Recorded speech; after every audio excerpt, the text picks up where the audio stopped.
The implication of the Russia-North Korea Defense Pact.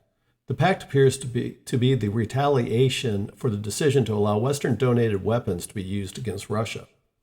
NATO foreign ministers met in Prague at the end of May 2024 and agreed to allow the limited use of Western-donated weapons against targets inside Russia. The agreement was less than what France, the United Kingdom, and Ukraine wanted, but it was a significant escalation in the war.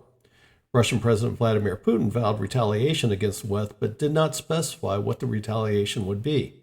Since then, Russia has dispatched warships to conduct missile drills off the United States, while en route to Cuba, threatening to consider the United States a direct combatant in the war as well. This came after Ukraine fired U.S. missiles in Crimea, resulting in the deaths of 4 people, including 2 children, and wounding of 150 others in a widely publicized media campaign against the United States. The most concerning Russian action that appears to escalate is President Putin's state visit to North Korea on June 19, 2024, and the agreements that followed. Although the agreement's specifics remain unreleased, there are several concerning indications of its details. The first was an apparent mutual defense treaty that both countries signed. The agreement's press release declares that both countries will promptly provide military assistance to each other in the event of an attack. The treaty reinstates a 1961 defense clause that North Korea and the Soviet Union maintained until the Soviet Union's dissolution in 1991. It also mentions cooperation in the investment, trade, science, and technology fields.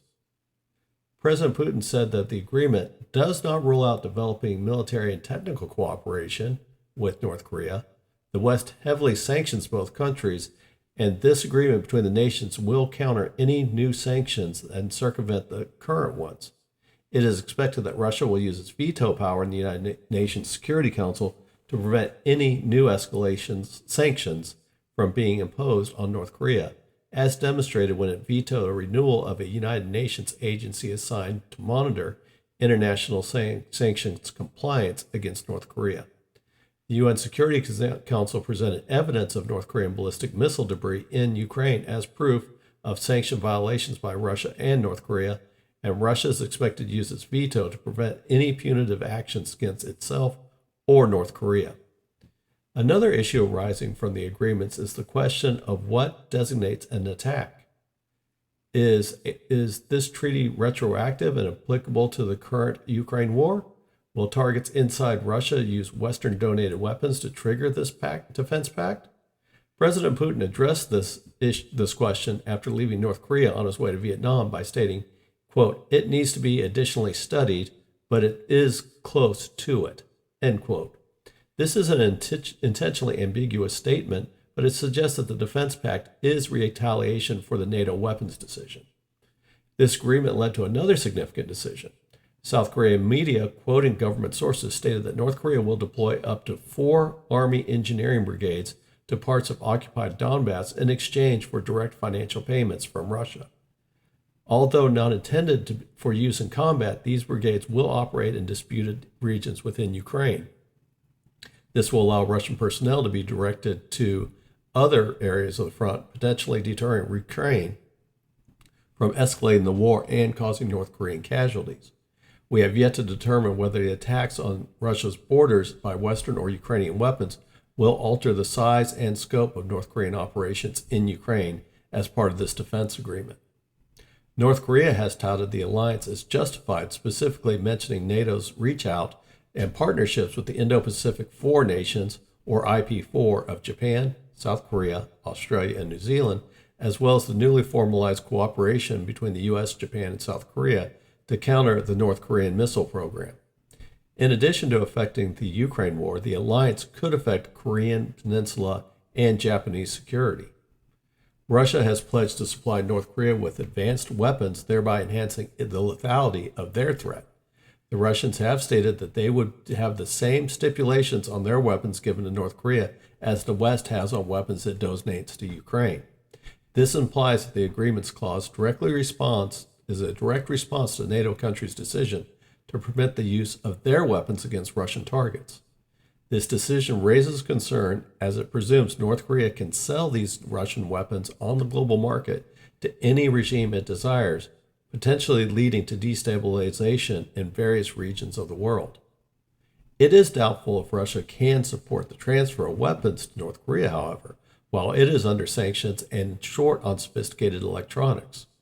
Russia is now a net importer of military equipment, including from North Korea, so it's unlikely that it has enough weapons to make this threat a reality in the short term.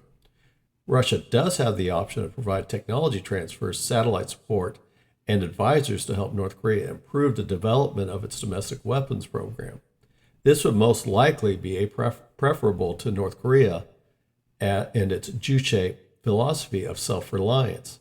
With Russian assistance, North Korea can perfect and operationalize its new solid rocket-fueled ICBM, the Hwasong-18, which can reach the U.S. Because it is a solid rocket-fueled missile, it can be considered a first-strike weapon. Russia can also aid in nuclear warhead miniaturization and reentry, as well as navigation and weapons targeting. Concern is that with apparent Russian support, the North Koreans could have the capability to threaten the U.S. mainland with a nuclear attack if it comes to the aid of Japan or South Korea. There has been a long-standing concern that the United States might withdraw from any conflict, be it in Europe or Asia, if it faced nuclear weapons from a power that did not pose an existential threat. This is an exaggerated apprehension, as the U.S. could face blackmail for other policies from the same state if it decides to retreat from the threat. Despite this, there is elements within Japan and South Korea that share this concern, which could lead to a debate about a domestic nuclear weapons program and potential regional nuclear arms race. South Korean President Yoon Suk-yeol condemned the agreement as a threat to his country's security and a violation of UN resolutions. The president declared that this agreement harms South Korean-Russian relations, prompting his country to take action. South Korea has provided financial and humanitarian aid to Ukraine, but it has not sent any weapons. South Korea that it stated it would review this decision and consider sending arms directly to Ukraine as a response to the new pact. President Putin said this would lead to a retaliation against South Korea, and he stated that South Korea has nothing to fear from the pact if it does not attack North Korea. South Korea and North Korea are technically at war, so this is an intentionally absurd statement by Putin that South Korea should not be concerned about his country's treaty with North Korea. It is uncertain how China views this Russian initiative, as Russia visited North Korea and Vietnam in the same week and signed several agreements in a region that it considers its sphere of influence. China has been much more reserved in supporting North Korea with sophisticated weapons or nuclear missile programs, and now Russia is subverting Chinese policy. China is also in a territorial dispute with Vietnam in the South China Sea, so Russia is complicating China's position. Will this draw Russia and China closer together or create friction, or will China accept Russia's position as part of a larger struggle with the West? The West's decision to permit the use of donated weapons against Russian targets has led to Russian threats, including nuclear threats, and poses additional threats to the West besides this Russia-North Korean agreements. This new defense agreement appears to have the greatest potential to cause a widening war, however, in Europe or a defensive realignment in the Western Pacific.